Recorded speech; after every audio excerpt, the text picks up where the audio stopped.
The divisions are more stark and damaging than ever. The G20 summit in St Petersburg has broken up with Russia and the US miles apart. Both President Putin and President Obama claimed that a majority of world leaders at the meeting were on their side when it comes to Syria. But it was clear genuine international agreement will be impossible.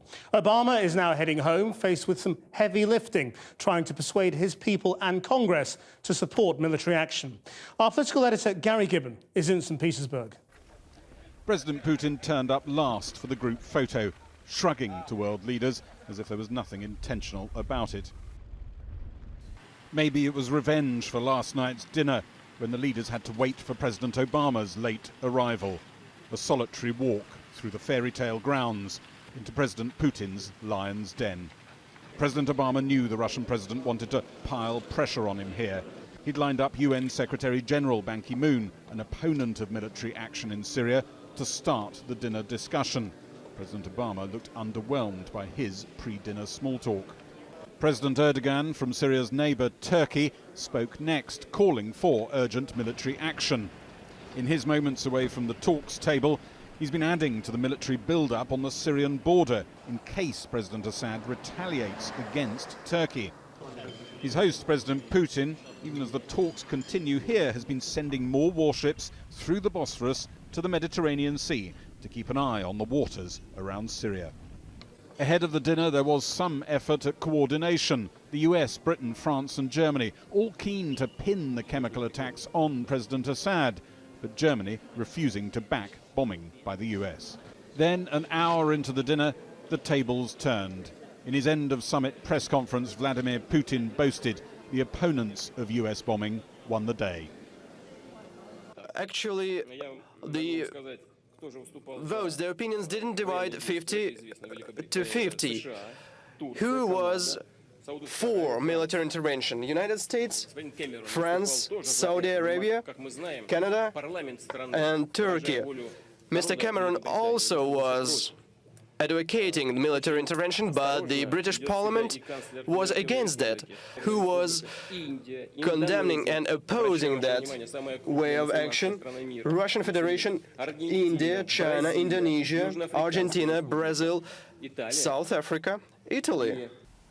Lobbying the national delegations around St Petersburg, the United States actually got 11 countries at the talks to sign a statement broadly supportive of the US policy. Italy appears on both sides' lists. In East Damascus today, demonstrators called for international action against President Assad's regime. Back at the summit, President Obama acknowledged that as time passed, the impact of last month's chemical attacks near here could fade. And sometimes the further we get from the horrors of that, the easier it is to rationalize not making tough choices. And I understand that. This is not convenient. This is not something that I think a lot of folks around the world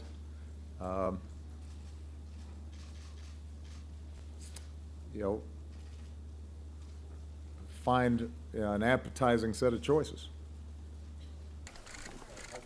This morning, President Obama met China's President Xi. He asked if he'd got much sleep after the late dinner. "I got to bed at 3:30, the translator says. 4 hours sleep. China isn't budging in its opposition to his Syria policy, but President Putin looks like he's actually campaigning against it. David Cameron implied he understood the frustration of a Tory MP who tweeted abuse at President Putin, angered that a Russian government spokesman had attacked Britain as a small island no one listens to. We should try to maintain good manners and politeness even when under intolerable pressure. Mr. Cameron then rhapsodised how Britain was still great. If I go on too long about our literature, our art, our philosophy, our contribution, including, of course, the world's language, if I start talking about this blessed plot, this sceptred isle, this England, I might have to put it to music, so I think I'll leave it there. After his Commons defeat, David Cameron turned his attention here to trying to get more humanitarian aid for Syria. But not much else changed amongst these leaders. On Syria, everyone's pretty much in the camp they came in, many blaming President Assad for the chemical attacks, fewer sure that a military response will help. And Gary joins us now live. Has the prospect of military action changed at all?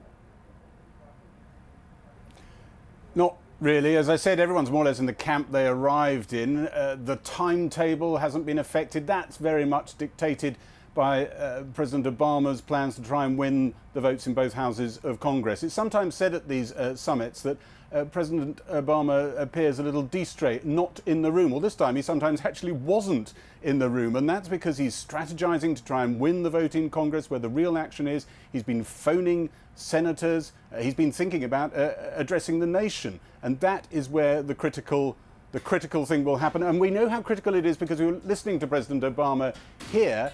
He kept refusing to answer the question, will you abide by the vote in Congress? Will you treat it as a veto on presidential military action? He wouldn't answer it directly, but reading between the lines, it sounds as though he differentiates very much between military action by a president when there is an imminent national threat to America and discretionary military action when, for instance, America is performing its role as the world's policeman. He clearly sees this in the latter category, a different category, one where Congress should have a say, and it sounded like, reading between the lines, a veto.